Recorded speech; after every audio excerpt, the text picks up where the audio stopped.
What's up everyone? Welcome back to SPPTV. In the last video we were at Powercruise. We are back now. It's been a few days since Powercruise, just taking a couple days to relax. Now I'm back out in the garage, thinking about doing some work. If you saw the previous videos, you've seen that the Nova the truck never made it to Powercruise. I took the Nova instead. Turned out really good. I mean, the car ran good and everything was good, except I had my old GoPro on the quarter glass. It fell off, I think, on the drag strip. I'm assuming somebody picked it up and decided to keep it. So that kind of sucks, but on the other hand, it was old and I have a new one. But I mean, kind of crappy that somebody took it and didn't return it. I posted on the Facebook page and let them know in the tower and stuff that I lost it, but what are you gonna do? I guess someone needed it more than I did, but no big deal. So today's plan is to get back to working on this 4L80. I really want to get this truck together. I'm sick of even working on it. What I'm going to do today is try to figure out, just double check a couple things with the transmission, and then hopefully get it all back together and get it ready to go back in. I've kind of gone through it and I can't really find much wrong with it. I changed some of the sealing rings. I actually changed the sealing rings on this input shaft. I ended up breaking them, but then I went to a transmission shop. The guy put them on for me, and now they're in there and they fit nice. I don't know if that would have had anything to do with my issues, but I figured I should change them, and then I had an issue putting them on. I also kind of have, when I was pressure testing or air testing this here drum, I could see some bubbles coming between the two halves of the pump. So they say to file it to make sure it's flat and there's no burrs. So I'm gonna probably do that, because that could be an issue.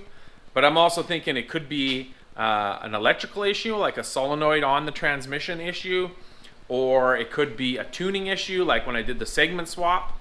So I might end up having to like redo the tune from scratch and re-segment swap it and all that.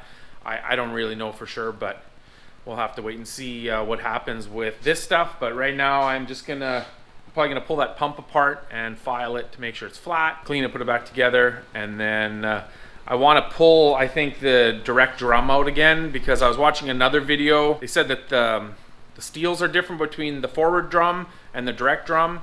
So I don't know if that could cause an issue. I don't think they're in wrong, but I have the pump and everything out, as you can see. So it's just a matter of course, I have to take the valve body off again, which kind of sucks, but it's just a matter of taking it apart. I might as well do it while it's out. It's kind of bugging me.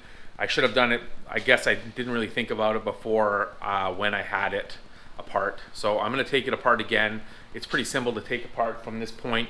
I might as well do it now rather than put it in and then it still doesn't work and then I take it out again and find out that was the issue. So yeah, I'm gonna take the pump apart and take a look at it.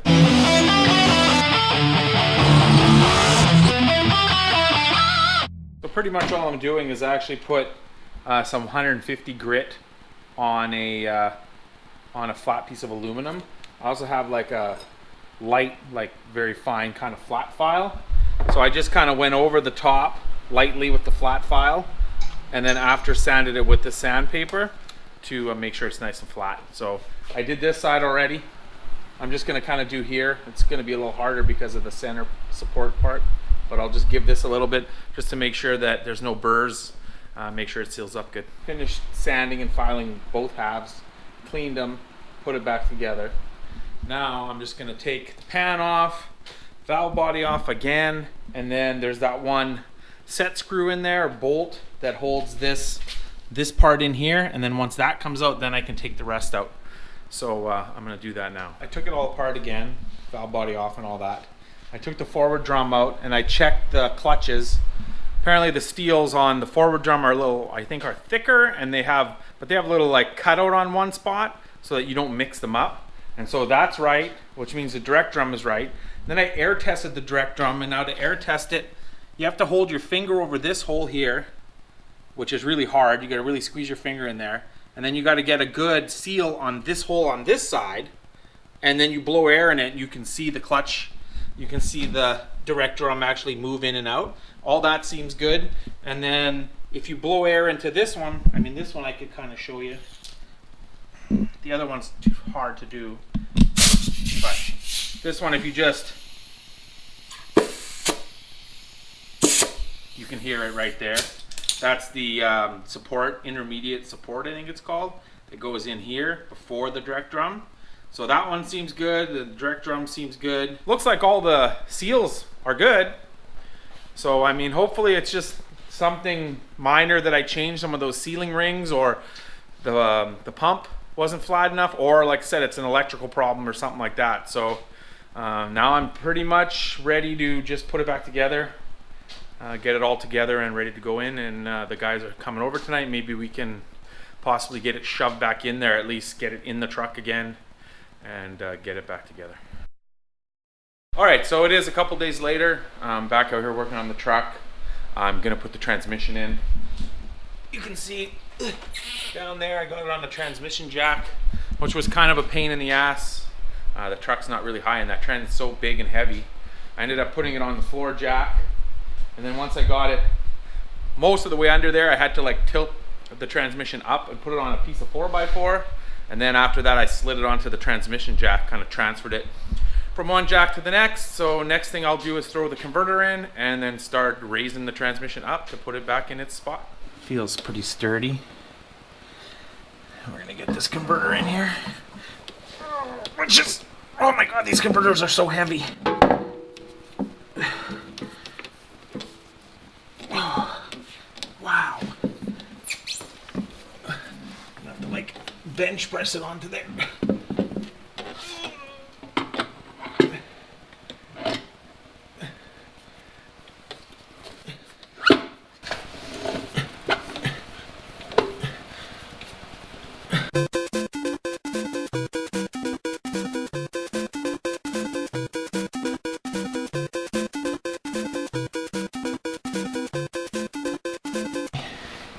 Feels pretty close, pretty far in there. Oh, no, see, I was wrong. Just like that, it went in one more notch. Now it's in all the way. Always make sure it goes in. It's supposed to click in like 3 times. Onto the big shaft, the smaller shaft, and then into the pump, which is where it is. So it's in there now. Usually you can tell because it's pretty deep inside the transmission case. And it looked like it, I thought it was enough, but apparently it wasn't. So I got the transmission into the truck. It was a little pain getting it up in there, but I took my time. I got it in, I got the bolts in. It's in there. Torque converter bolts are on, starter's on.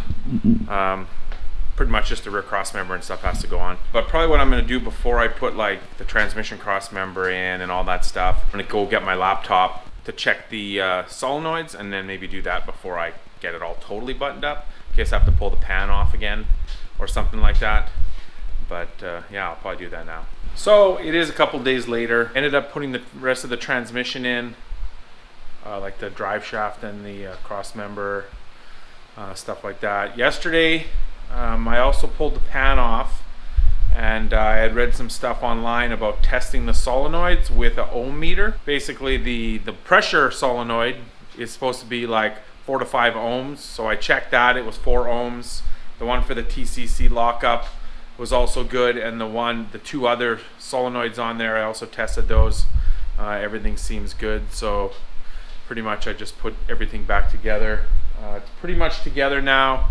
I also put the intake back on. I have a leak at my temp gauge, which is down here. I think it just needs some Teflon, so some water dripping out of it. So I'm going to pull that off right away and do it. And the only other thing I have to do still is this G Plus throttle body. It seems to make a lot of noise, a lot of whistling noise. And I read on a Sloppy Facebook page, one guy at least was saying that you have to radius this hole inside. Like if you can see this hole right here, the edges are very sharp. And I guess that's what causes a lot of the whistling sound. I never noticed it on my car, but my car is a different throttle body. It's not a G Plus throttle body. So maybe it's already been kind of radiused out a little bit. So I'm gonna try to get in there with like a Dremel, little Dremel attachment and just clean up the edges. The guy said he used a vacuum cleaner to pull air through it to see it making the noise. So I'm gonna actually give that a try, see what that does, and kind of a before and after type thing. Put some Teflon on that. I put the exhaust back on, bolted it back on, put the wideband O2 sensor back in. So all that's done. I took the intake charge tube off my car, take a look, and I don't know, it looks pretty much the same here. And then I did a little more reading, and some guys are saying yeah it helps, and some guys saying it doesn't, and other guys are saying you could drill a hole in the throttle blade, and other guys are saying you just need to tune it more to the IAC or whatever to get it to not be so noisy. So I don't think it's going to hurt it to just give it a little touch up on the edges. So I'll just take the edges and I'll kind of just smooth them off a little bit. You know, maybe the air will flow through it a little nicer. Like I said, I don't think it'll hurt. I'm not going to take up much material. I'm just going to take that little bit of rough edges off, and then afterwards we'll just have to screw around with it and probably tune it.